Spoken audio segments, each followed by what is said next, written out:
Mais Rabbi Shimon Bar Yochai, le Rabbi racontait un jour une histoire. Il a demandé à Kadosh Baruch Hu, c'est marqué dans le Zohar, il a demandé à Kadosh Baruch Hu, montre-moi qui est avec moi dans l'Olam Haba.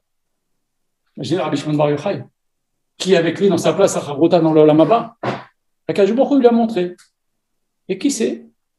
Un type stamp. Un type, c'est un boucher. Rabbi Shimon Bar Yochai, il va le voir. Et il parle un peu avec lui. Il ne connaît rien de Torah. Rabbi Shimon Bar Yochai, le Zohar, Rabbi Shimon Bar Yochai, le Torah Tassod. Naase Adam, Neemar Ba'avurecha. Quand Hachem il a dit Naase Adam, on dit dans la chanson Bar Yochai, Naase Adam, Neemar Ba'avurecha, Bar Yochai. Naase Adam, quand Hachem il a dit faisons l'homme, créons l'homme, sa kavana c'était Rabbi Shimon Bar Yochai. Et sa chavruta c'est qui? Un type qui ne sait même pas lire. Donc vous voyez, c'est pas forcément parler avec le Rabbi Shimon Bar Yochai, il a vu que c'était un type, c'est vrai qu'il ne connaissait pas la Torah, mais il a sauvé des centaines de juifs de Pidyon Jouim. Je vous raconterai l'histoire à l'occasion. Mais il a fait Pidyon Jouim, c'est-à-dire de racheter des prisonniers. Il a donné toute sa fortune pour racheter des prisonniers. Il a sauvé des familles et des familles et des familles.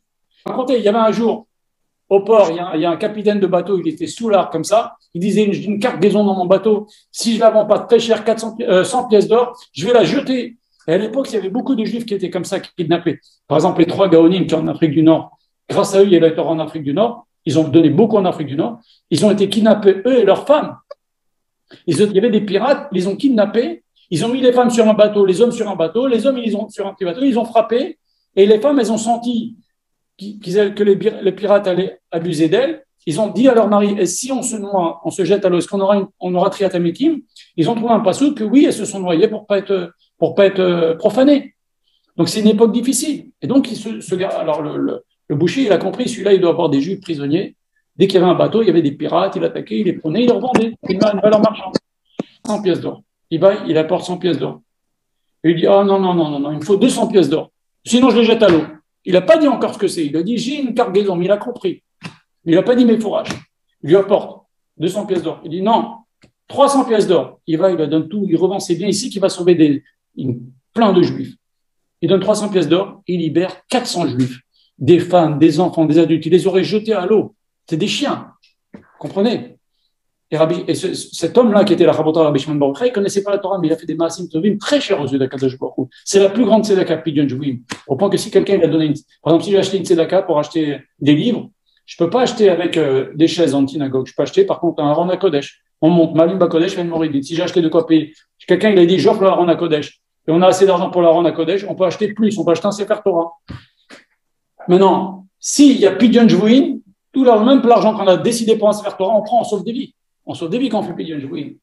Et donc, il a sauvé 300 familles, et parmi ces 300 personnes, 300 juifs, Meshkin, et parmi ces 300-là, il y avait une jeune fille bien. Il a dit, est-ce que tu veux bien te marier avec mon fils? La jeune fille, elle lui dit, tu m'as sauvé, moi, mes parents, mon petit frère, je suis obligé de dire oui, je suis obligé de te dire oui, je te dois la vie. Et on fait la choupa, on prépare des habits, une grande choupa, on fait venir des gens, des rabbinim, etc. Et au moment de la choupa, tu vois la fille qui pleure.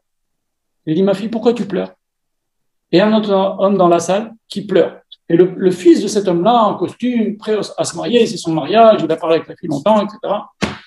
Il lui dit, eh ben, je me suis promis, on était promis, lui et moi, on devait se marier ensemble. C'est pour ça que je pleure. Qu'est-ce qu'il dit cet homme? Il dit à son fils, Mechila, allez toi, viens te marier avec cette dame-là. Son fils, il a poussé pour faire ce qu'ils avaient promis entre eux. Mais vous vous rendez compte, il y a des juifs, ils ont l'air de rien, mais ils ont des srouillottes extraordinaires. Et il y a des juifs, c'est le contraire, ils ont l'air d'être super, ils font des bêtises, lo alenu, lo alechem. C'est connu. Donc, il n'y a qu'un ange, pour répondre à la question, il n'y a qu'un ange qui peut savoir si quelqu'un est à l'intérieur comme il a l'air à l'extérieur.